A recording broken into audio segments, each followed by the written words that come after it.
Alors à la base, je m'étais dit que j'allais faire une chronique écrite, comme je fais en ce moment.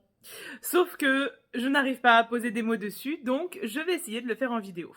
C'est un livre avec des trigger warnings interdits aux moins de 18 ans. Faites très attention, ce n'est pas pour n'importe qui, loin de là.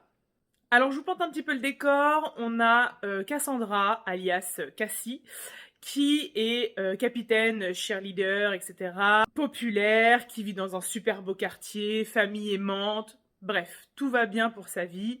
De l'autre, on a son stalker, qui est clairement obsédé par elle et qui va aller jusqu'à commettre l'irréparable.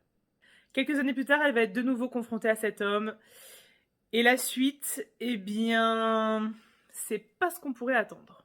Bref, je suis très énigmatique, mais je suis désolée, je ne veux absolument rien spoiler.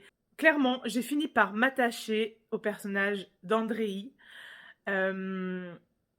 qui est pour moi normalement le genre de mec complètement abject. Je n'arrive pas à vous mettre un avis sur ce livre parce que je n'arrive pas à exprimer les choses sans vous spoiler. C'est horrible. Clairement, la plume d'Alban m'a mis sur le U. Voilà. Je n'ai rien compris à ce qui s'est passé. J'ai commencé la lecture. J'étais là en mode what the fuck. Et en fait, j'ai été embarquée dans l'histoire. Et enfin, waouh. En fait, j'ai aimé ma lecture parce qu'elle m'a fait passer par énormément d'émotions contradictoires. Elle m'a changé de point de vue sur certains éléments de l'histoire.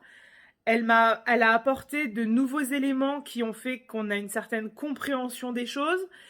Pour autant, ça n'enlève rien à ce qui se passe au début du livre. Je suis en train de m'enfoncer, je n'arrive pas à formuler les choses. C'est horrible.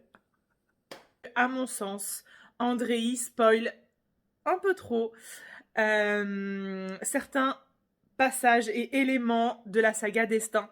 Donc voilà, si vous n'avez lu encore aucun de ces livres, préférez commencer par la saga Destin, puis lisez Andrei pour éviter de vous spoiler.